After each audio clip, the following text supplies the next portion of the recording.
Chegou o café, mano. Ainda bem que não tem cheiro a câmera, senão eu tava morrendo de vontade. Ô, Deve estar com aqui, cheirinho de café torrado aí. não, tá. Ele tá torrando e moendo ali agora, tá? Triste, o café deles é muito bom. Se tiver oportunidade, um dia você passa aqui pra você comprar um pó, então comprar, ou tomar um café expresso. Muito bom mesmo. Eu sou viciada.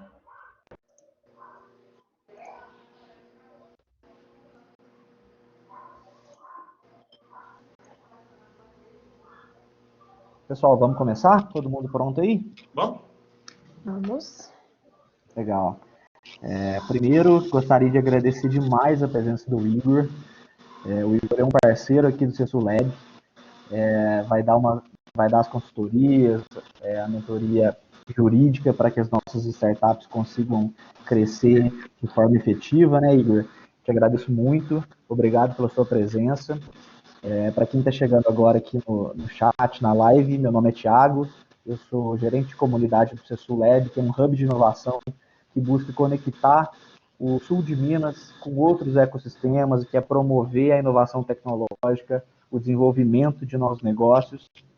E o Papo 4.0 é uma iniciativa que busca trazer profissionais de todas essas áreas que compõem o ecossistema para que a gente possa discutir temas relevantes à inovação, né, e esses novos modelos de negócio. Aqui presente também está a Manu, que trabalha no CSULab como designer de experiência do usuário, e a Manu está à frente de um projeto muito interessante, que é o Projeto Levante. Ela vai falar um pouquinho disso, eu vou passar a palavra para ela se apresentar e depois para o Igor se apresentar também. Bem-vindo, pessoal, boa tarde. Boa tarde, pessoal. Queria agradecer também a presença de todos. Para quem não me conhece, é a primeira vez que estou aqui no Papo 4.0. Meu nome é Emanuele, mas já cadastrada como Manu. Estou como designer de experiência no CSULab, Hub de Inovação junto com o Thiago, e também como porta-voz do Projeto Levante, que é um projeto voluntário, apartidário e sem fins lucrativos, organizado pelo Grupo Unis e o CSULab, com a intenção de ajudar os pequenos e microempresários aqui da região sul-mineira a passar por esse momento, a enfrentar o Covid-19, a crise econômica que a gente está passando nesse momento de uma forma saudável e menos agressiva possível. E isso envolve muito o meio digital, quando a gente pensa na transformação das pequenas e microempresas físicas que a gente tem hoje por conta do isolamento, a gente fala muito sobre a transformação delas para o meio digital. Então, a gente trouxe aí o Igor, que é presidente da Comissão de Startups da OAB Varginha, um grande nome, um grande conhecedor desse assunto, e é um prazer ter você aqui com a gente, Igor. Queria passar a palavra para você se apresentar, falar um pouco de você. Boa tarde, pessoal, tudo bem? Muito prazer, muito obrigado, primeiramente, pelo convite de estar aí com vocês. Vocês estão conseguindo me ouvir bem? Estamos sim, tudo certo. Estão conseguindo me ouvir bem? Beleza, Perfeito. vamos lá então. Obrigado, primeiramente, ao CSU, essa iniciativa aí de promover esses talks, está sendo fenomenal, tem acompanhado e está dando muito certo. Eu fico feliz pela essa parceria aí entre a OAB Varginha, né, e o CSULab, porque juntos, né, nós podemos auxiliar diversos empresários, empreendedores a sair confortavelmente dessa fase tão crítica que nós estamos passando, né? E a gente, principalmente, cada vez mais aprendendo, né, com as dificuldades e como bons empreendedores que somos, superando cada vez mais elas. Quanto mais ajuda, quanto mais mentorias, mais a gente pode sair confortavelmente disso. Mas vamos lá. Muito prazer, meu nome é Igor Paz, eu sou presidente da Comissão de Startups e Empresas de Tecnologia da OAB Varginha. Eu atuo com empresas de tecnologia, empresas tradicionais, há cerca de 6 anos, né? Antes eu advogava em diversos setores, principalmente no setor empresarial. E a partir do momento que eu comecei a atuar no setor de empresas de tecnologia, eu atendi e atendo empresas do Brasil todo, oferecendo mentorias jurídicas e assessoria para adaptação de empresas tradicionais a ferramentas digitais e, principalmente, auxílio a empresas de tecnologia, empresas físicas, a se ajustarem juridicamente perante uma legislação atrasada no Brasil, perante a tecnologia e, principalmente, além disso tudo, auxiliar eles com ferramentas jurídicas e tecnológicas a captar novos recursos e utilizar essas ferramentas de maneira jurídica correta e certa. Eu já atuo né? Eu moro aqui em Varginha, meu escritório é aqui, e nós atuamos em diversos estados do Brasil, assessorando tanto investidores no setor de tecnologia, quanto empresários, startups e empresas. E hoje eu estou aqui para auxiliar, né, tentar esclarecer um pouco sobre umas ferramentas mais utilizadas e principalmente o que os empresários e os empreendedores mais me procuram, né, para resolver em momentos em que a tecnologia, como hoje, é essencial e não só uma ferramenta. Ela se tornou essencial para nós empreendedores, nós empresários. Hoje nós estamos falando aqui com vocês por meio dessa tecnologia maravilhosa, né, que é a nossa conferência, e que há anos existe e que há muito eu já venho utilizando para assessorar diversas empresas da mesma forma que nós estamos fazendo, tá bom? Inicialmente, só para frisar, gente, quanto à nossa parceria do CESU e da OAB, nós estamos aí com essa parceria de auxiliar, né, juridicamente as empresas e essas inovações do setor jurídico e setor tecnológico nós vamos trazer aqui agora. Primeiramente, nós vamos entender o que a tecnologia tem influenciado na percepção de valor das empresas que nós temos hoje. O que é a percepção de valor que a gente tem no setor, principalmente startups, chamado valuation? É uma percepção de valor imaterial, que não corresponde exatamente ao que está integralizado na sua empresa. O que é integralizado? É o tal capital social que nós chamamos. É o que você tem físico, seu computador, as mesas, cadeiras, servidor, etc. Tudo que compõe o corpo da sua empresa, até a estrutura montada, estoque, tudo isso envolve um capital social da empresa, ou seja, envolve o que é o valor físico dela, o valor de mercado. Quando nós falamos de valuation, nós estamos falando de um valor que não é percebido inicialmente pelos cálculos contábeis ou físicos, mas sim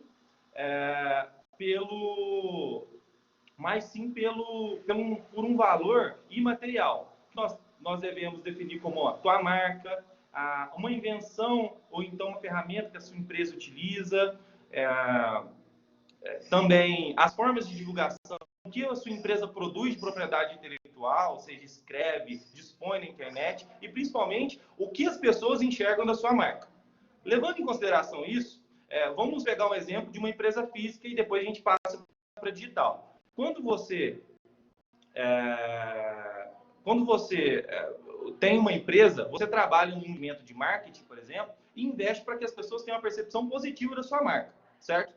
A sua marca é, tecnicamente, o que as pessoas enxergam e você quer passar pelo que as pessoas enxergam, quer passar toda a filosofia e a cultura da sua empresa. E também o valor que a sua empresa tem, que ela representa para o mercado. Quando nós estamos no ambiente físico, nós investimos fisicamente, ela tem um alcance limitado, correto? Um alcance limitado, regional, local. Agora, quando nós passamos para o digital, nós temos que entender que a página de internet, ou então Facebook, ou qualquer plataforma, é um ambiente mundial, certo? E ela está disposta à percepção e à concorrência de diversos tipos de clientes e diversos fatores. Quando a gente tem noção disso, nós entendemos que a percepção de valor da nossa empresa é muito maior do que localmente falando, certo? Quando nós falamos de marca, né, a proteção da tua marca no ambiente digital e principalmente desse valor que ela tem, nós estamos falando que se você um dia deixar de proteger ela, seja no ambiente físico ou digital, você pode estar naturalmente diminuindo o valor dela para o mercado. Ou seja, se tem várias pessoas utilizando a mesma forma a sua marca, ou então o conceito que você aplica, você está perdendo valor.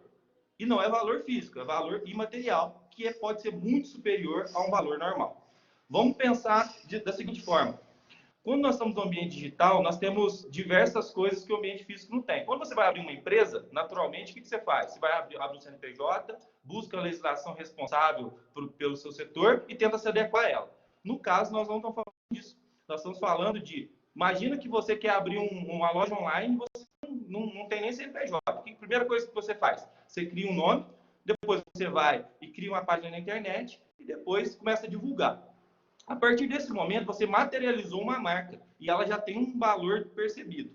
A partir desse momento, você deve começar a se proteger. Antes mesmo de criar o CNPJ, antes mesmo de criar qualquer coisa. A primeira parte é, você vai investir em uma marca que você não sabe que é sua? Você vai fazer isso? Não, não faz nenhum sentido. Quando eu atendo vários clientes e muitos deles chegam assim, Igor, aconteceu um problema. Eu tinha uma empresa física há 20 anos. Isso é um caso real, tá, gente? Empresa de macarrão. Empresa de macarrão. Tinha uma empresa há 20 anos de macarrão. Prestava serviço no Brasil inteiro. Não tinha nem página na internet. Eu era uma fábrica e entregava. Quando eu comecei a querer entrar na internet, 20 anos depois, era uma empresa familiar, eu percebi que tinha outra marca igual a minha. E eu tinha investido 20 anos na percepção de valor dessa marca. O que eu faço? Falei assim, beleza.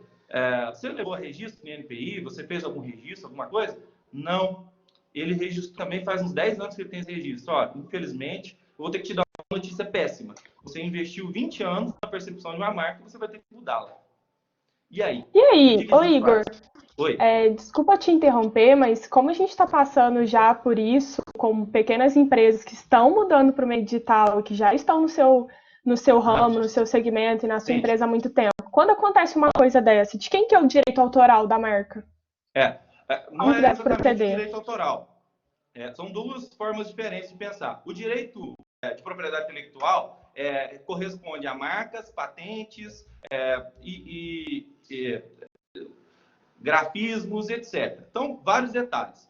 O direito autoral tem a ver com uma propriedade intelectual que é exteriorizada, não é um desenho de marca nem nada. A marca em si, você deu um exemplo, beleza, a empresa já existente está operando e descobre que tem uma outra marca. O que isso acontece? A lei de propriedade intelectual estabelece que você, para ter titularidade da sua marca, para você ser dono da sua marca, você precisa levar registro no Instituto Nacional de Propriedade Intelectual, que é o INPI, certo? O INPI é um instituto que regula as marcas no Brasil e tem um pacto internacional, que é um pacto que estabelece que a tua marca vai ter validade em mais de 140 países, certo? É um acordo internacional que foi feito e esse acordo estabelece que a sua marca tem validade em diversos países que compõem esse acordo. Porém, já que a materialidade, ou seja, a propriedade vai ser minha só a partir do registro, o que eu devo fazer se eu não registrei a minha marca e outra empresa registrou ela no meu lugar? O INPI estabelece o seguinte, eu tenho que levar registro. E quem registrar primeiro é proprietário da marca. Só que eu tenho requisitos. Eu tenho que realmente estar atuando nessa atividade para ter direito a essa marca. Então, vamos dizer que um oportunista vai lá e registra o CESULEB. Vamos pegar o CESULEB, tá? Eu sei que o CESULEB tem registro, mas vamos dizer que eles não tenham. Vocês estão operando, estão trabalhando, fazendo live, fazendo um monte de coisa, e aí vem um qualquer e fala assim, o CESULEB vai ter que se ver comigo. Eu vou lá e vou registrar essa marca no INPI. Ele registra, é deferido, porque ninguém registrou, e passa. Vocês têm um prazo para requerer a impugnação desse registro. Ou seja, se você ver e identificar que alguém registrou indevidamente e não está utilizando, registrou só por uma característica, vamos dizer assim, concorrencial, vamos colocar assim, você pode impugnar o registro dela no prazo legal, que é de 90 dias, certo? A questão você tem que proteger sua marca. Quando você está no digital, você tem que entender que o INPI, ele tem uma busca física, uma busca digital, na realidade, gratuita, que você pode verificar quem está tentando registrar sua marca e quem não está. Você faz essa pesquisa. Se tiver alguém tentando registrar, a primeira coisa que o INPI vai fazer é te notificar. Se ele não te notificar, você vai ter que acessar a plataforma e notificar a empresa, certo? Por meio de uma oposição. Então, vamos dizer, nesse exemplo, que vocês já estão aí há um ano operando com o CESULEB e alguém registra hoje a marca de vocês. Vocês têm, mesmo não tendo registrado, você tem a oportunidade de impugnar a marca. Só que eu convido todos vocês para fazerem um teste. Vai no Google, primeira coisa que vocês vão ver, pesquisa o nome da sua empresa. Pesquisa o nome da sua empresa. E tenta encontrar todas as empresas que utilizam o mesmo nome. Se você encontrar alguma, verifica se ela está no mesmo setor que você. Isso é muito importante, tá? O INPI, ele estabelece que, a lei de propriedade intelectual, na realidade, estabelece que não necessariamente, ao registrar um nome, você tem direito pleno sobre esse nome. Você tem que registrar ele em diversos setores.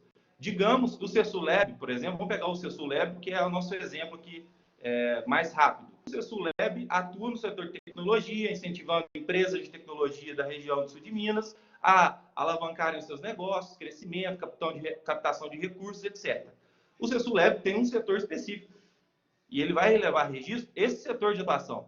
Agora, vamos dizer que uma empresa de cadeiras de escritório queira registrar o CESULEB, a marca registra o CESULEB. Fala assim, eu quero CESULEB cadeiras. Ele pode? Pode.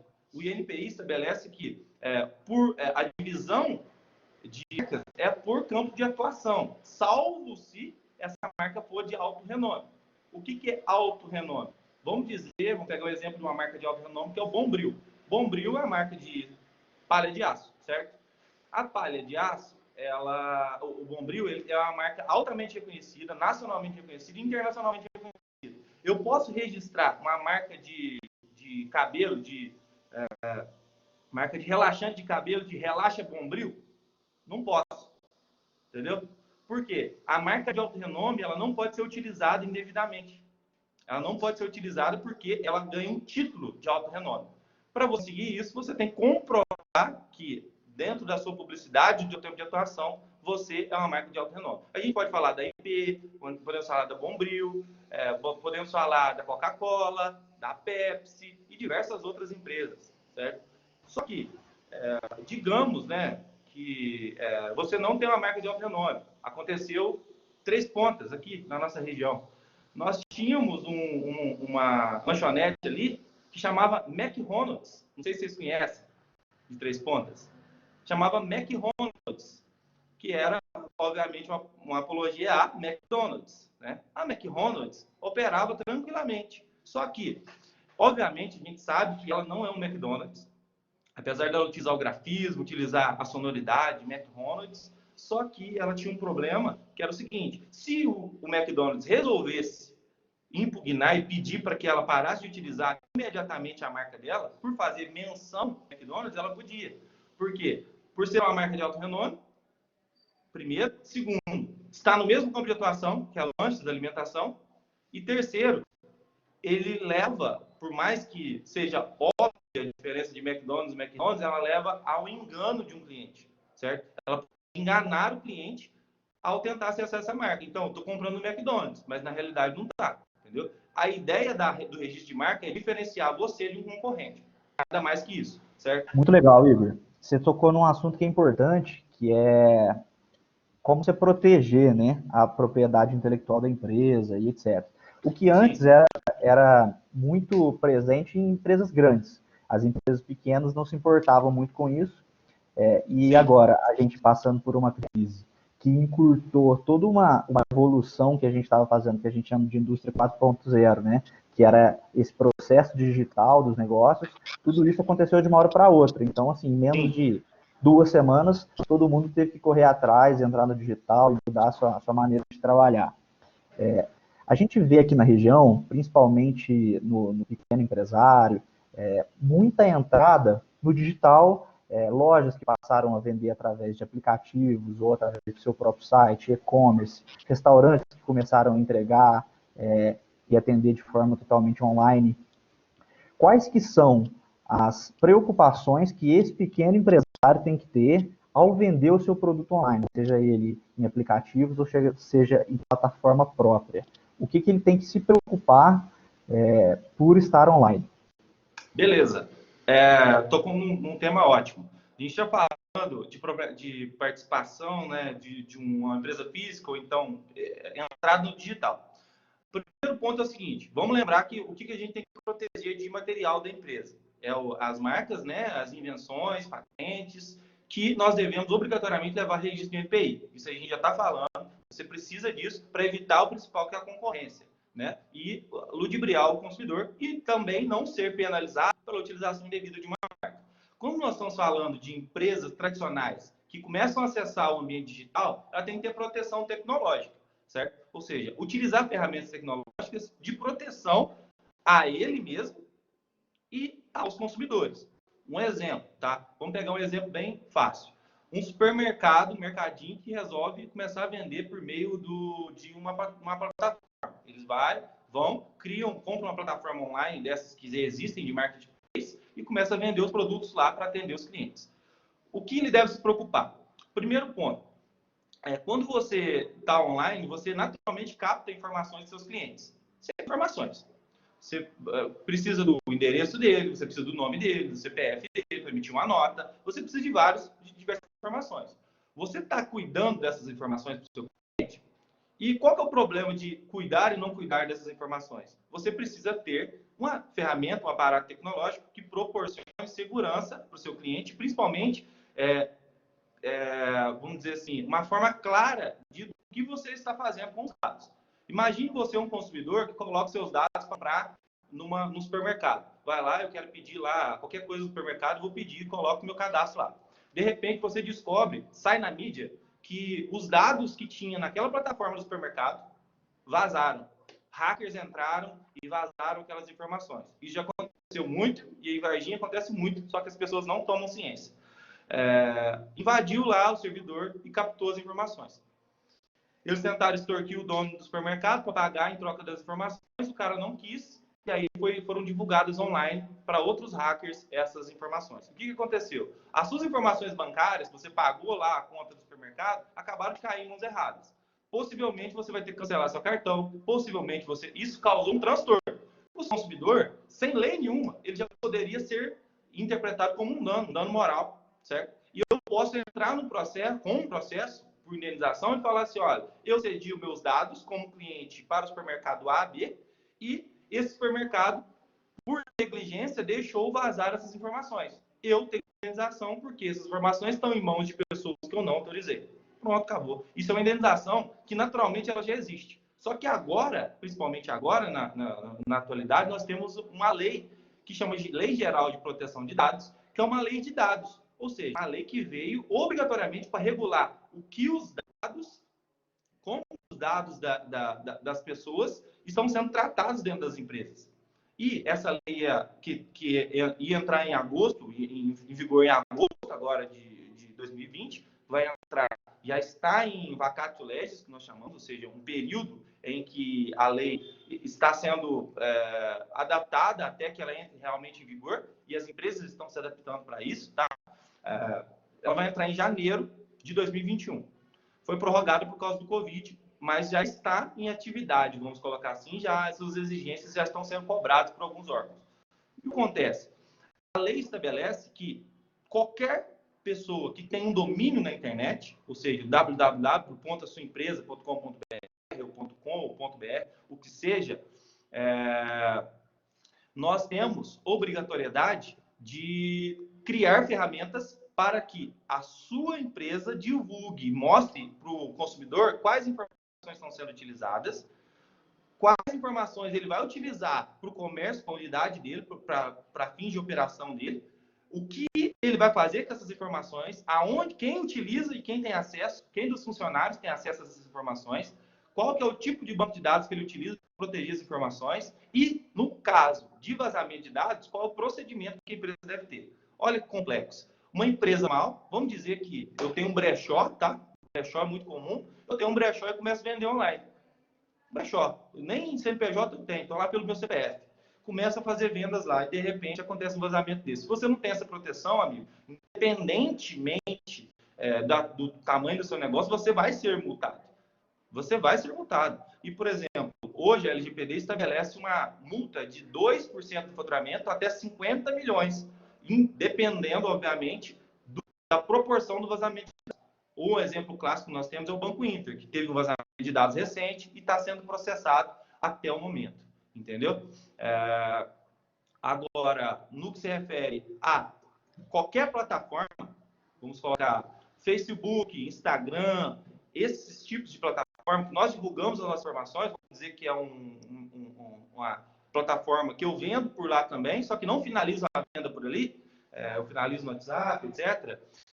O Facebook e o Instagram eles já têm uma política de dados envolvidas, em que eles se eximam de todas as transações ali, só que eles têm o dever de proteger. Tanto que é uma grande polêmica, né? Aconteceu um problema com a Cambridge Analytica, que o Facebook utilizou indevidamente os dados, disponibilizou os dados para fins políticos. E aí, para tendências políticas. E esse vazamento está sendo dado tanto para o Tribunal Europeu quanto o Tribunal brasileiro também, por utilização de dados de brasileiros nessa utilização indevida.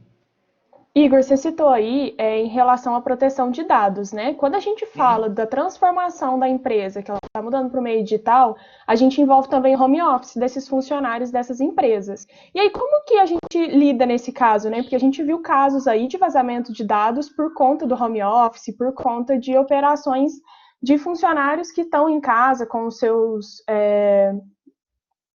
seus meios dentro de casa numa outra dimensão do que seria na empresa física, né? Como que a gente lida dessa forma? Com certeza. É o seguinte, vamos pegar um exemplo de uma empresa que tem que todos os funcionários trabalham lá normalmente, só que cada um tem o seu notebook, certo? Normalmente isso acontece nas empresas. E aí é estabelecida uma política home office. Eu pego meu notebook, ponho debaixo do braço e levo para casa. Qual que é o problema que tem isso? Inicialmente nenhum. Você pode prestar seu serviço normal, não tem nada a ver com a parte trabalhista, tá? Não estamos discutindo isso aqui. Estou falando com a parte de dados. Você tem conhecimento de como é a proteção dos dados do seu funcionário dentro da casa dele? A rede dele suporta isso, certo? A rede doméstica dele tem proteção? Você não tem conhecimento sobre isso. E dificilmente você vai testar todos os seus funcionários. É um problema sério que está acontecendo. Por quê? O seu funcionário ele é responsável por os dados de clientes, dados de outros funcionários, informações relativas a dados bancários e, principalmente, informações empresariais relevantes que podem ser vazadas a qualquer momento, certo? O que eu devo fazer nesse caso? Criar uma política de proteção. Ou você busca um TI, ou se você não tem, você busca um TI, cria uma política de proteção. Pega todos os notebooks, analisa possibilidades e cria uma política interna, pessoal, ou seja, que pode ser disponibilizada ao público também, sobre como você vai lidar nas possibilidades de um vazamento, ou seja, para você distribuir a responsabilidade. Quando a gente fala de LGPD, a gente está falando de Lei Geral de Proteção de Dados, ela estabelece que todos os vínculos que você tem com clientes, por exemplo, ou com funcionários, devem ser estipulados. Você pega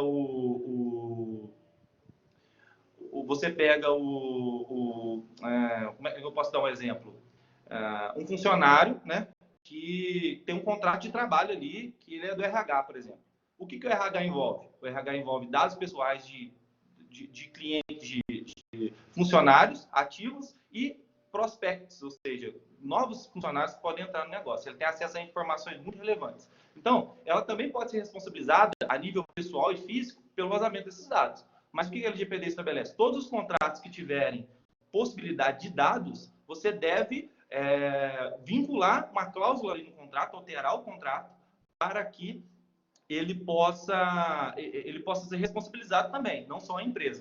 Ou seja, um funcionário fez um vazamento de uma informação, a LGPD estabelece que você também pode responsabilizá-lo pelo vazamento, apesar de você, como empresa, também ter responsabilidade de proteção desses dados. Isso funciona com fornecedores também. Você tem um contrato com o fornecedor e vocês trocam informações constantemente. No seu contrato de prestação de serviço, então, prestação de serviço deles, tem que ter uma cláusula de LGPD, ou seja, de proteção de dados, que também nós chamamos de cláusula de confidencialidade. Ou seja, as informações que estão ali só podem ser divulgadas por uma obrigação judicial.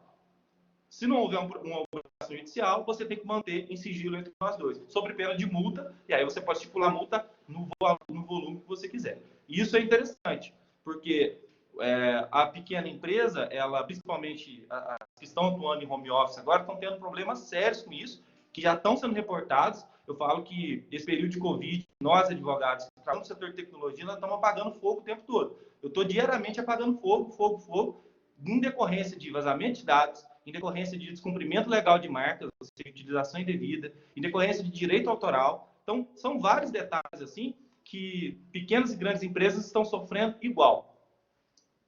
Muito legal, Igor. Tem uma outra questão também que foi muito impactada com essa mudança de comportamento, que é o marketing digital, né? A gente vê cada vez mais as pessoas, as empresas, investindo no marketing digital por ter um retorno talvez aí mais localizado, mais regional e tal. E existe muito problema também de direito autoral, quando a gente começa a falar de propaganda, quando a gente começa a divulgar os nossos produtos na internet. Você tem algum caso, você pode falar sobre direito autoral, como é que isso funciona, para que a gente entenda quais são as limitações que a gente possa fazer nas nossas propagandas? Claro, beleza. Isso é ótimo, não tem uma ótima. Ah, Igor, Porque, antes de o você que começar, eu acontece? queria só falar o seguinte, o nosso chat está aberto, eu estou vendo que algumas pessoas já estão mandando perguntas aqui, daqui a pouquinho a gente vai abrir essas perguntas para ele responder, tá bom? Valeu, gente. Legal. Manda pergunta, gente. Estou ansioso. Já vi que tem umas perguntas muito interessantes aí. É o seguinte, o que é o direito autoral e por que é importante hoje? Primeiro, a primeira coisa que a gente tem que lembrar é que todas as empresas no Covid viraram empresas de conteúdo. Todas as empresas. Ninguém vende produto mais. Todo mundo quer vender percepção de valor e conteúdo. Você quer vender seu produto, mas dependendo do seu produto, você não vai vender. Você interrompeu sua operação porque ninguém compra. Pega aí, gasolina. Cara, a gente vê aí uma redução gigantesca no petróleo e não está vendendo. Entendeu? Tem outros produtos que estão vendendo, outros não. Quando você não pode vender, o que você quer fazer? Você quer fazer marketing. Aí todo mundo louco. Liga para o marketing, vocês são do marketing, vocês devem saber. Nossa, pelo amor de Deus, faz uma postagem, pelo amor de Deus. E ninguém se atenta ao ponto principal, que é o seguinte. O direito autoral, que envolve tudo que você escreve e disponibiliza na internet, é muito importante nesse momento, porque você pode ser penalizado gravemente por uma urgência suposta que você teve, ou então uma emergência sobre produzir dados. Então, vamos lá. O direito autoral, ele nasce obrigatoriamente com a exteriorização. O que é o direito autoral? Tudo de intelectual que eu produzo. No Brasil, nós temos a descrição, pode ser feita assim. O que é uma música? Uma música é o direito autoral. Eu escrevi, exteriorizei da minha mente e coloquei. Direito autoral, música, poemas, livros, imagens, fotografias, que mais? Desenhos, gravuras, tudo isso é entendido como direito autoral. Ou seja, se a gente sabe que o que eu escrevo e divulgo é um direito meu, quer dizer que se eu copiar indevidamente, eu estou descumprindo a norma de direito autoral. A gente já sabe disso. O que tem acontecido com alguns clientes meus, que tem mais me reportado? O cara foi lá, viu uma imagem bonita, vamos pegar de imagem, tá? Uma foto bonita lá na internet, isso aconteceu com um cliente meu, tá? Esse cliente queria divulgar o restaurante. Eu quero divulgar um prato do meu restaurante. Só que ao invés de ele pegar e tirar foto do próprio prato, ele pegou uma foto online desse prato.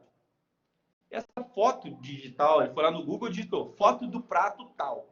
E apareceu um monte de imagem no Google. E ele pegou uma das fotos, ele achou mais bonita, colocou, fez uma arte e colocou aquela foto. Venha conhecer o nosso prato, pá. Beleza, divulgou. Aí essa foto apareceu em um blog, que apareceu em outro site, porque ele pagou por essa divulgação e colocou lá. Naturalmente, isso converteu clientes para ele.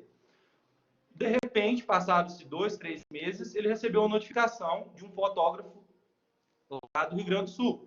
E esse fotógrafo disse assim, olha, é o seguinte, você utilizou minha foto indevidamente e não atribuiu a autoria a mim. Eu sou um fotógrafo profissional, está aqui minhas fotos, está armazenada nesse local aqui, está disponibilizado no Google, mas não quer dizer que você tem direito de utilizar indevidamente. E aí, o que ocorreu?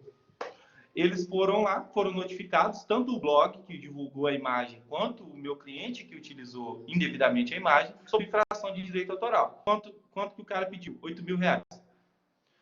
Para eu comparecer numa audiência dessa, lá no Rio Grande do Sul, ia custar mais ou menos uns 3, 4 mil reais para eles. Na verdade, ia custar uns 4, 5, porque ia chegar lá, estadia, alimentação, comparecimento do advogado, audiência, aí vai, aí volta, avião, ou seja, ia custar muito caro. Eu falei para eles, vamos fazer um acordo nesse processo para evitar ter que ir nesse processo. Fizemos um acordo e eles tiveram que desembolsar 3 mil reais.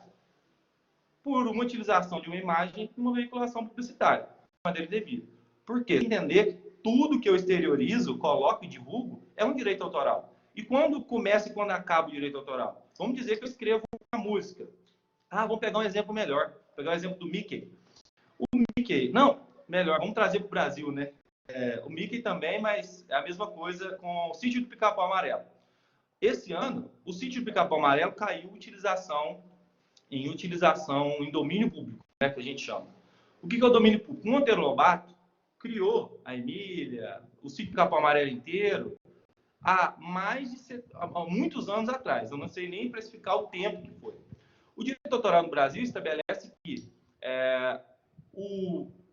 uma criação, ela de proteção, eu não posso utilizar indevidamente ela sem pagar por isso, porém, ela morre, vamos dizer assim, o direito morre, falece, com 70 anos após o falecimento do autor. Ou seja, Monteiro Lobato morreu faz 70 anos. Na hora que ele faleceu, depois de 70 anos, qualquer um pode utilizar. Você pode utilizar na sua peça publicitária o Capão Amarelo sem precisar pagar nada para ninguém, certo? Isso é um negócio importante no direito autoral. Uma música, por exemplo, que foi criada há mais de 70, que a morte do seu autor, do seu compositor, foi há mais de 70 anos, ela pode ser utilizada livremente em campanhas publicitárias, certo? Só que antes disso, qualquer menção, ela deve ser paga, imediatamente paga. E principalmente a gente está falando de publicações, né? Além de imagens, está falando de textos. Vamos dizer que você vê um texto muito bonitinho no Facebook de alguém e quer postar na sua empresa também. Você vai lá, cria uma arte toda bonita e cria Ctrl+C, Ctrl+V e cola. Acontece demais, demais. Aí a pessoa vai ver. Ué, peraí, isso aqui foi eu que escrevi e o cara não mencionou que veio do meu Facebook. Eu posso exigir que ele interrompa a utilização imediatamente e, principalmente, posso cobrar juridicamente, financeiramente, por essa utilização indevida. Então, prestem atenção nesse fator.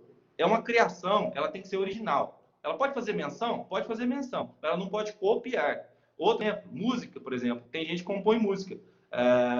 Utilização de uma música de maneira indevida, acelerar apenas o beat para ela mudar um pouco, é a mesma coisa, direito autoral. Uma imagem, um texto de Facebook, um texto de blog, tudo que é vinculado, na verdade, é copiado sem vinculação, cabe direito autoral e é punível em detrimento do volume de divulgação que você tem. Legal. Perdão, Thiago. Você citou aí sobre a exteriorização do produto, né? A forma com que isso chega até o pessoal. E a gente tem um caso acontecendo ultimamente, que a gente vê aí das lives, né? Dos cantores e tudo mais, que o Conar anda criando uma situação e tá até uma divulgação grande nas redes sociais por conta da bebida alcoólica, da forma como está sendo divulgada. Isso entra também nesse caso de uma exteriorização indevida, né? Sim, com certeza. O que é o problema das lives, né? Do Conar, das lives, etc. Nós temos duas coisas importantes. Emendando isso, depois eu vou falar sobre marketing com influenciadores também, tá? Que é um problemão que a gente está tendo. Conar, ele é um órgão que estabelece a forma de divulgação das coisas no Brasil, naturalmente. Na televisão, a gente já tem regras antigas sobre divulgação. Antes a gente tinha cenas de nudez, a gente tinha cenas de publicidade infantil, não sei se vocês já viram uma propaganda de uma criança segurando um cigarrinho de chocolate, entendeu? Tinha coisas, tinha de tudo, cara, de tudo. Década de 90 é onde tudo podia. E hoje a gente não pode da mesma forma. Por exemplo, não pode beber nas lives. Isso é uma norma, mas é mais antiga demais. É antiga demais. A Brahma lutou contra isso a Ambev lutou contra isso um bom tempo no Brasil, tentando fazer com que a colada ela fosse permitida. Ou seja, eu não posso mostrar ninguém bebendo em uma campanha publicitária. Uma coisa eu, Igor, fiz uma live aqui, eu estou bebendo aqui de boa e não tem nenhuma vinculação publicitária nisso. A partir do momento que eu coloco uma publicidade, eu tenho é uma peça publicitária. Então, naturalmente, eu entro nas normas do CONAR. Além das normas do CONAR, que nós temos que respeitar, nós temos que respeitar algumas normas que são as políticas de privacidade e políticas de utilização, termos de uso, das próprias plataformas. Quando você vai fazer uma live no YouTube, você tem que respeitar o que o YouTube permite, porque ele já tem ferramentas naturais para identificar, sem uma análise humana, o que é um problema. Então, cena de nudez, envolvendo criança, bebida, ou então apologia a crime, apologia à agressão, apologia a qualquer coisa, ela derruba. Vamos pegar um exemplo aí grandão aí que aconteceu de político. O político vai incentivar alguma coisa. Tem que matar mesmo, não sei quem. Tem que matar, esse pessoal tem que matar mesmo. Isso é um tipo de apologia. O Twitter, por exemplo, ele vai excluir o tweet.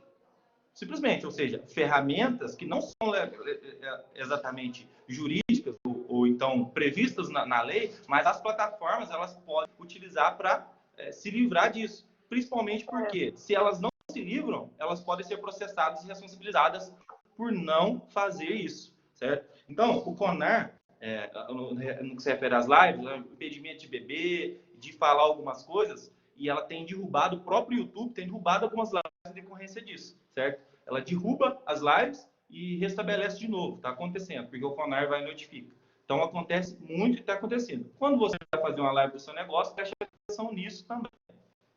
É um negócio que está acontecendo de uma forma macro, né, das lives e tudo mais, mas que a gente também tem que tomar cuidado com a nossa empresa e com a nossa divulgação também nesse sentido, né? Não é uma forma tão distante. Né, com Thiago? certeza.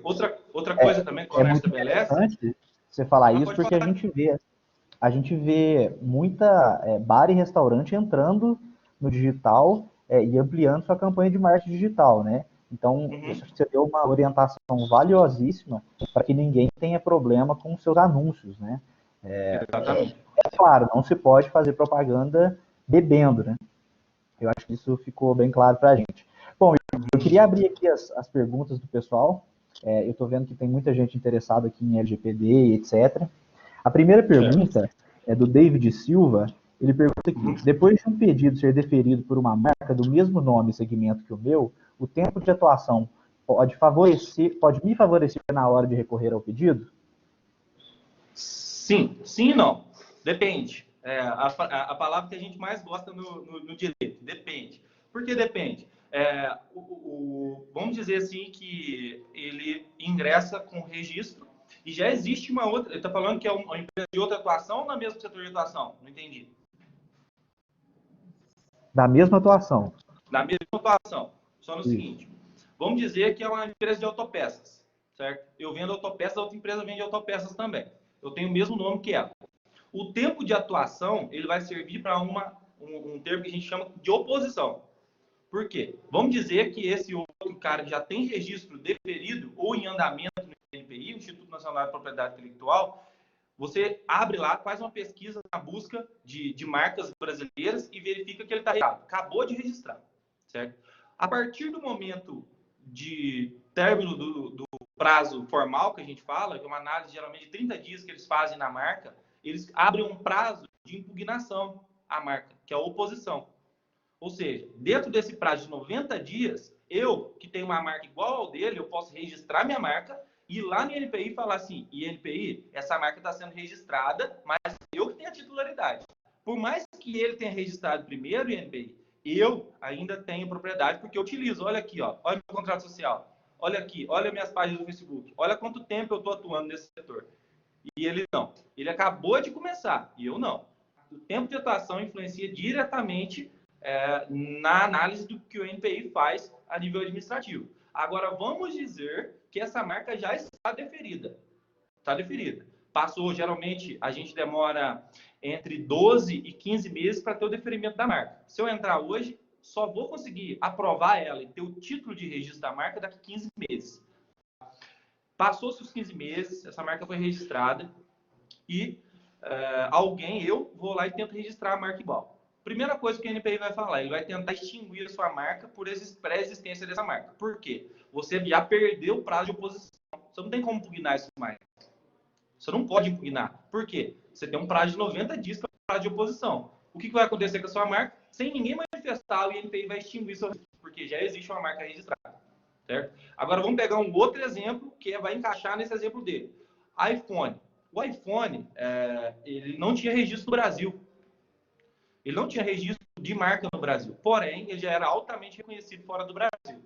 A Gradiente, tentando ser oportunista nesse sentido, ingressou com registro de iPhone no INPI e teve seu registro deferido. E aí o que aconteceu? Como existe um pacto internacional também, no solo brasileiro ainda não tinha o pacto, mas quando passou a ter a Apple no Brasil, ou seja, chegou no INPI e falou assim: INPI, eu quero impugnar esse registro. Não pode, já foi deferido, já terminou o prazo. E agora? Agora não tem jeito, vai ter que entrar com processo judicial. A Apple entrou com um processo contra a Gradiente no Brasil, pedindo para que a Gradiente parasse de utilizar a marca iPhone. Elas nem tinham utilizado ainda, só registrado. E aí, o que o Tribunal de Justiça brasileiro falou? Não, ela pode continuar utilizando a marca iPhone. Ela só tem que criar características que diferenciem o iPhone da Gradiente e o iPhone da Apple. Mas ainda a Gradiente tem titularidade sobre a marca iPhone no Brasil. Só que eles têm a obrigação de utilizar iPhone e Gradiente na frente, para não confundir o consumidor. Então, muita pouca gente sabe, mas a Gradiente, ela tem a titularidade da marca iPhone no Brasil. Apesar da Apple poder utilizar também. Essa eu não sabia também, não. É muito interessante. Legal. E aí, o que eles fizeram? Jogaram a oportunidade no lixo, né? Eles pegaram, fizeram um celular de 4 chips, né? Televisão digital, venderam durante 6 meses, depois não venderam mais. Entendeu? O Kelvin Vieira. Isso, pode ler, Raquel. É isso aí. Então, a próxima pergunta. Respondendo diretamente a pergunta do Kelvin, influencia sim, o tempo de atuação influencia diretamente no que o NPI vai analisar e aprovar ou não sua marca. A próxima pergunta, que é a do Kelvin Vieira, que é da Educação Executiva do Grupo Unis, um parceiro nosso aqui também, ele pergunta o seguinte: Igor, você acredita que as empresas brasileiras estão preparadas para acatar a LGPD sem deixar grandes brechas para problemas trabalhistas? Não. Acredito que não estão preparadas. Não por diversos fatores. Porque, custa caro implantar, não é barato. Eu estou fazendo várias implantações de política LGPD, tanto em BH quanto aqui no sul de Minas, e não é barato porque demora-se, em média, de 6 a 7 meses para implantar uma política LGPD numa empresa grande, tá? Então, você pega uma empresa que tenha várias unidades, vai demorar 6 a 7 meses para implantação. Por quê? Não é simplesmente você alterar a ferramenta, você tem que criar uma política e um entendimento nas pessoas que estão envolvidas, para elas cuidarem das informações. Uma simples folha de papel pode conter informações graves, que, se vazadas, podem inserir um problema nas empresas. A primeira coisa, aparato tecnológico. Grande parte das empresas não tem aparato tecnológico para se proteger de qualquer coisa. Segundo, aparato de legislação, ou seja, a gente utiliza a legislação a nosso favor, só que nem tanto, né? O Brasil, a gente utiliza mais ou menos, a gente não utiliza plenamente, né? Então, a LGPD, ela tem um problema, tem muitas exigências de proteção. Agora, vamos trazer um exemplo físico, tá? Como as empresas não estão preparadas na política. Você vai na farmácia, a gente já conversou disso, né, Manu e Thiago? Você vai numa farmácia, na maioria das farmácias que a gente tem, eles pedem um cadastro para você, para ele te dar um desconto de 10% na compra de medicamentos, né? Chega assim, me dá o seu CPF, o seu nome, que eu te dou um desconto nos medicamentos. Só que qual que é o problema disso? Eu estou pegando duas informações muito relevantes, CPF e nome da pessoa. São dados sensíveis, certo? Que podem ser utilizados a níveis financeiros, inclusive. Eu utilizo as ferramentas para quê? Se você chegar, eu faço uma aposta com vocês. Chega na farmácia e pergunta, beleza, eu quero o desconto sim. Mas o que você vai fazer com meus dados? Nós vamos colocar no banco de dados. Mas e aí? Vai fazer o que mais? E se eu precisar retirar essas informações daí, você consegue? Ela vai falar que não. Por quê? A menina do caixa, ela não sabe o que vai para, ela não sabe nem para que precisa desses dados. Certo? E quando a gente implanta uma política LGPD, todo mundo que tem acesso a dados tem que saber dos dados. Todo mundo tem que saber para onde vai, por que vai, o que utiliza, em quanto tempo eu preciso armazenar, quanto tempo eu preciso excluir, se a pessoa precisar tirar os dados. O que eu preciso? Então, é mais complexo do que simplesmente cumprir a legislação. Certo? A gente vai passar o mesmo problema do que o e-social. O e-social é um problemão para as empresas hoje. É uma política severa, que pode ser punida, e que as contabilidades ficaram malucas. A LGPD vai acontecer a mesma coisa. Mas a gente só vai conseguir resolver quando as primeiras empresas começarem a ser multadas. Porque, infelizmente, no Brasil, a gente fala, se não pesar no bolso, ninguém vai fazer. Ninguém vai fazer. E aí, as empresas que eu estou fazendo, elas só enxergaram a necessidade disso depois de ir junto aos fornecedores maiores, e os fornecedores falarem assim, olha, se você não tiver uma política LGPD, nós não podemos trabalhar com vocês mais. Tchau, muito obrigado. Ou vocês fazem política, ou nós não fornecemos e nem compramos mais vocês. Pronto, acabou. Então, as exigências, elas vão surgindo conforme o tempo. As pequenas empresas, infelizmente, não estão preparadas para isso. Mas o que elas podem fazer? Criar políticas de amenização. Ou seja, contrata um TI para fazer uma análise. Tem uma análise porta a porta e verifica se você consegue acessar indevidamente, pede a alguém, ou busca um TI que tenta fazer uma invasão nos seus dados. Se ele conseguir facilmente capturar seus dados, você é falha.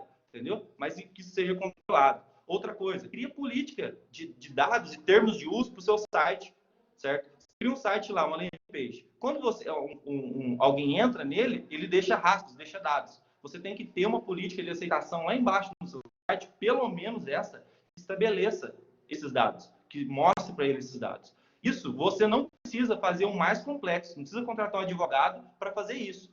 Faz na mão, cara. Faz na mão, mas tenha. E depois vai melhorando. Não queira ter o carro inteiro. Compra o banco, aí depois você compra um retrovisor, vai fazendo meio a meio. Mas pelo menos você vai amenizar o impacto de um possível vazamento.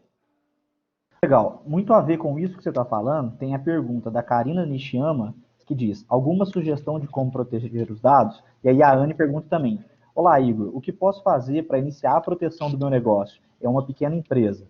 Eu acho que as duas perguntas vão gerar aí a mesma resposta, né? Parecido com o que você já estava falando. Beleza. Como proteger o negócio no meio digital?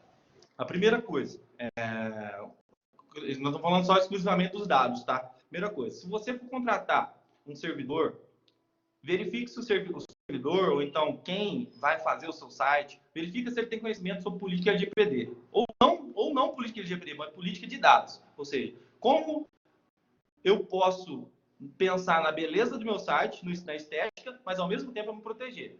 É muito bom ter um site bonito, ter uma página na internet bonita, mas você tem que pensar na proteção dele.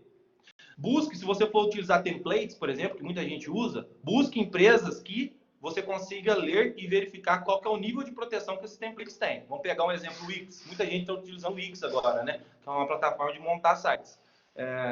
Independente do desempenho que ele tem no Google, ele é um site normal, ele pode ser acessado por qualquer um.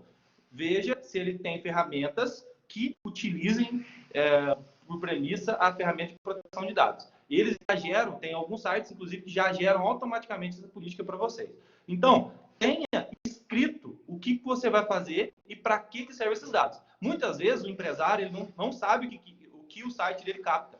Por exemplo, tem gente que põe embaixo o nome, coloca aqui o seu nome, o seu e-mail e um recadinho lá embaixo do site, certo? Tem gente que não sabe nem para onde vai essas informações, certo? Está armazenado em algum lugar. Procure saber. O primeiro passo é isso, proteger. Quando proteger a sua marca, a gente já falou, busca o INPI, procura no INPI e registra a marca no INPI, só para frisar, tá? A marca, para ser registrada no INPI, custa R$ 142,50, gente.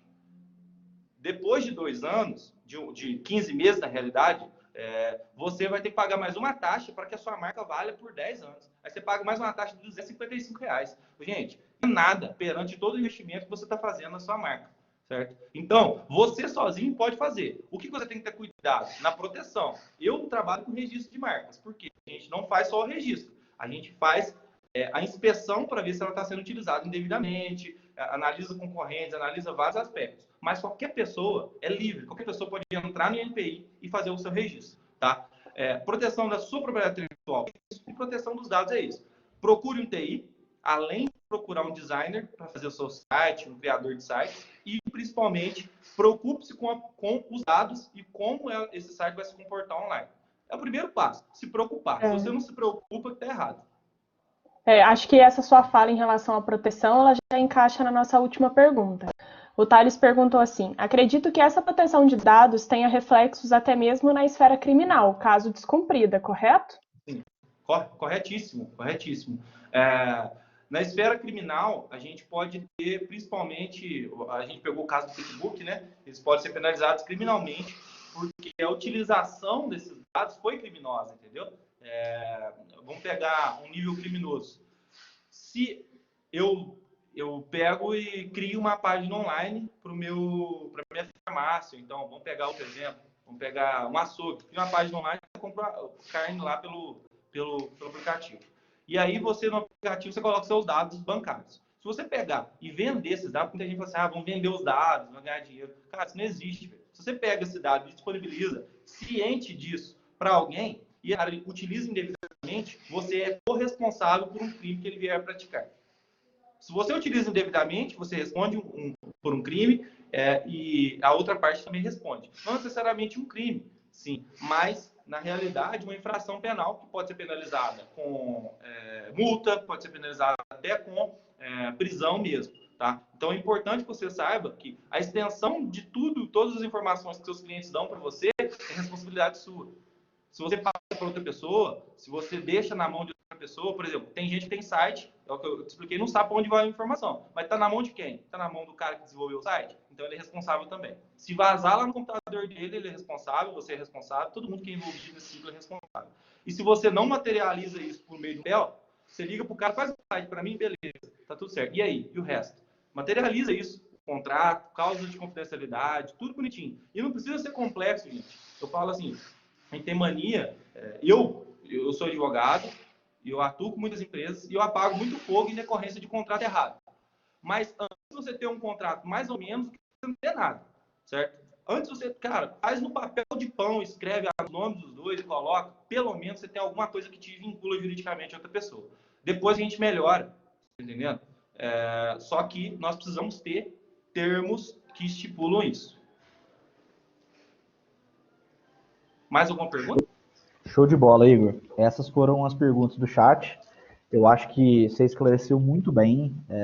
Você deu aí todas as dicas para quem está entrando no digital, para quem está mudando a forma de tratar o seu negócio, né?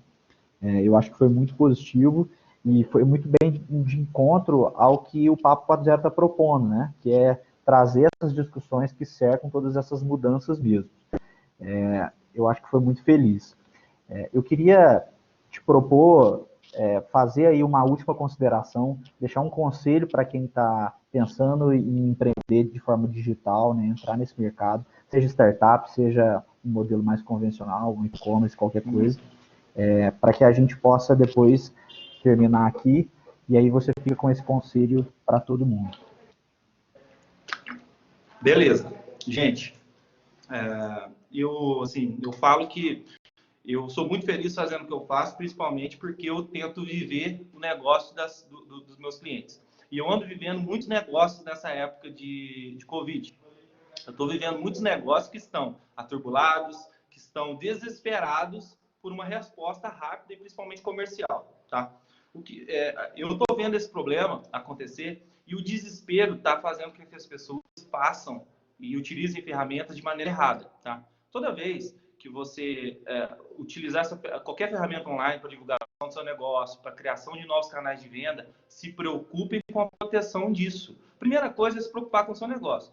Você não se preocupa quando alguém passa na frente do seu negócio e suja o seu negócio, ou então fala mal do seu negócio, ou então faz qualquer coisa, se preocupe no digital, porque ele é muito mais relevante do que você imagina, certo? Eu pego vários exemplos de diversos clientes meus que lutam assim diariamente para combater notícias erradas, notícias falsas sobre os seus negócios, de maneira física e maneira digital. Prestem atenção. Busquem proteger o bem, o patrimônio maior do negócio de vocês, que é simplesmente patrimônio material. Ou seja, tudo que vocês divulgam é o valor que as pessoas enxergam no seu negócio. Se você não proteger o valor da sua empresa no digital, você não vai proteger em lugar nenhum mais. Certo? Não adianta você ter o físico, mas felizmente nós estamos entrando numa era em que o digital se tornou a principal ferramenta de nossas vendas. Se vocês não utilizarem bem e não protegerem dessa forma, infelizmente, vocês vão definhar como negócio. Então, meu conselho como advogado, como quem tem visto diversos negócios diariamente cometendo alguns erros, preocupem-se com as informações que vocês divulgam, que vocês captam, e antes de publicar qualquer coisa ou solicitar qualquer tipo de informação, se questionem se isso é juridicamente viável. O simples fato da pergunta existir já basta. E aí é só com vocês. Busquem um advogado, busquem o Google, busquem o meio que vocês considerem para solucionar as dúvidas antes de fazer algo. Não vão só no desespero. Preciso publicar, preciso fazer. Não, calma, peraí. Qual vai ser o impacto disso a longo prazo? Nós temos a internet é um ambiente mundial, não unicamente físico, não unicamente local. Tá bom, gente? Igor, a gente agradece muito, com certeza foi uma aula, né, pensar pelo meio digital. Volto a falar do Projeto Levante, que é o projeto que o CESULEB está como organizador junto com o Grupo Unis, onde nós pensamos nos pequenos e microempresas que estão passando por esse momento, né, de transformação, que estão procurando o meio digital. A gente tem o site do Projeto Levante, caso o pessoal queira dar uma olhada aí, é levantesudminas.com.br. Lá a gente disponibiliza informações, mentorias, treinamentos, um grupo do WhatsApp para que os empresários consigam nos acompanhar e dividir aí suas experiências nesse momento, né? A gente crê que a forma mais inteligente de se ajudar é pela colaboração. E a gente vê muito isso aqui, né, como você fez com a gente, dando essa aula sobre transformação digital, uma aula sobre empreendedorismo. A gente te agradece muito, em nome do CESULEB, em nome do Projeto Levante. Foi muito bom a sua parceria aqui com a gente. Tiago, passo para você encerrar, falando do nosso próximo encontro. É isso aí. Igor, muito obrigado. Eu acho que foi extremamente positivo. A gente conseguiu abordar temas extremamente relevantes para o empreendedorismo e para a nossa região, principalmente. Eu quero convidar todo mundo que está participando a acessar nossas redes sociais. Lá vocês vão encontrar todas as ações do CESULEB, tudo que a gente tem feito. O nosso Instagram está aí, já está nas redes sociais, já está no chat, no Instagram, o Facebook, o LinkedIn, o YouTube. Inclusive, essa live vai estar no YouTube daqui a pouco. Se alguém perdeu, se quer mandar um amigo, pode mandar esse link, nós vamos divulgar. O site do Projeto Levante, que a Manu já explicou, já está também aí. Se você tem uma empresa e está passando por dificuldades durante a pandemia, pode acompanhar lá o trabalho que o Levante tem feito. E agradeço toda a nossa equipe também que está aqui por trás, o David, a Ana Gabriela, o Juninho, todo mundo que está nos ajudando aqui para a live acontecer. Na semana que vem, nós temos mais uma edição do Papo 4.0. E vai ser um dia bastante interessante, porque nós vamos falar com a Carolina Kia, que ela é CEO da WIMI, que é uma empresa que trabalha com transformação digital em empresas mais estabelecidas. E ela vai falar com a gente sobre a transformação digital além da tecnologia. Então, a gente vai ver como a transformação digital consegue nos ajudar, mesmo sem precisar investir em tanta tecnologia e falando dos processos que a gente utiliza nas nossas empresas. Então, vai ser muito interessante e eu convido todos vocês. Pessoal, agradeço muito quem participou, as pessoas que mandaram mensagem, o Igor, principalmente, que nos ajudou aqui, e a Manu, que contribuiu bastante com a nossa discussão. E é isso. Eu agradeço a oportunidade de estar com vocês. Muito obrigado e até a próxima. Obrigado, Valeu. Thiago. Obrigado a todo mundo. Um grande abraço e até a próxima.